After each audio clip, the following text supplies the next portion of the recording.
আসল নাম্বার বলতেছে সাধু চেয়ারম্যানের কাছে টাকা, আমরা তো টাকা পাই নাই, সভাপতিও পায় নাই, সেক্রেটারিও পায় নাই। এখন আমরা অন্য কাজ করছি মসজিদের আমাদের নিজস্ব টাকা দিয়া, সেই কাজের ফটোকপি নাকি লয়ে এসে উনি, আমার তো বিশ্বাস নেই।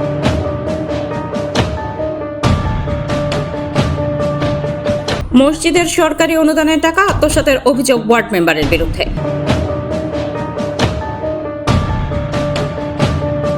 কুমিল্লার দেবিদ্বার উপজেলার গুনাইগড় পশ্চিমপাড়া জামে মসজিদের কবরস্থান নির্মাণের জন্য বরাদ্দকৃত সরকারি অনুদানের টাকা আত্মসাতের অভিযোগ উঠেছে স্থানীয় ৭ নং ওয়ার্ডের মেম্বার বাশারের বিরুদ্ধে।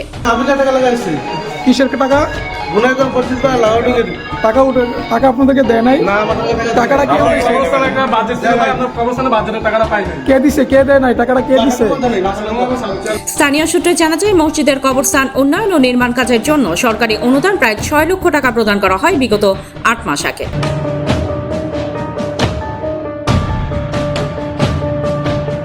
তবে অভিযোগ রয়েছে, সেই বরাদ্দকৃত অর্থ যথাযথ কাজে ব্যবহার না করে ওয়ার্ড মেম্বার বাশার ও সাজু চেয়ারম্যান আত্মসাৎ করেছেন। সরকারের বরাদ্দকৃত অর্থ প্রায় ৬ লক্ষ টাকা না পেয়ে এলাকাবাসীর নিজের অর্থায়নে কিছু কাজ সম্পন্ন করে। অবস্থানটা তুমি জানো না, আমরা জানছি। আচ্ছা, এই টাকাটা তো ৮ মাস আগে উঠাইছে, আপনাদেরকে টাকা দেয় নাই? না, আমরা টাকা পাই নাই। তো আপনারা বাসার মেম্বার কি কইছে? বাসার নম্বর একবার শিকার যায় নাই। আমরা ফোন দাও করে বাবু করে একবার শিকার জান নাই আপনি। আমার একা সঙ্গে লগে আউবো করলো কে? একবার শিকার জান নাই। বুঝবেন? এ বিষয়ে এলাকাবাসী ক্ষোভ প্রকাশ করে বলেন, কবরস্থান নির্মাণের কাজ এখনো সম্পূর্ণ হয়নি, অথচ বরাদ্দকৃত টাকার সঠিক হিসাবও পাওয়া যাচ্ছে না। টাকাটা কি অফিস থেকে সরাসরি টাকা দেয়?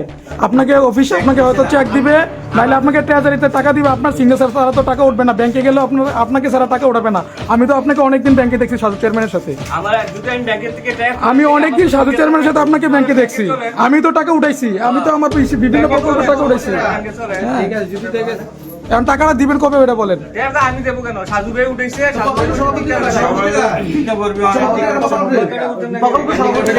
দেখেন আর মনে তো আপনাদেরকে জোর করে টাকাটা কে দেখি জোর করে টাকাটা নিয়ে গেছে নাকি? তারা দ্রুত বিষয়টি তদন্ত করে প্রয়োজনীয় ব্যবস্থা নেওয়ার জন্য সংশ্লিষ্ট কর্তৃপক্ষের কাছে দাবি জানিয়েছেন। এই ব্যাপারে অভিযুক্ত ওয়ার্ড মেম্বার বাশারের বক্তব্য জানতে চেষ্টা করা হলে তার সাথে যোগাযোগ করা সম্ভব হয়নি। নাইম আহমেদ, কুমিল্লা ক্রাইম বার্তা।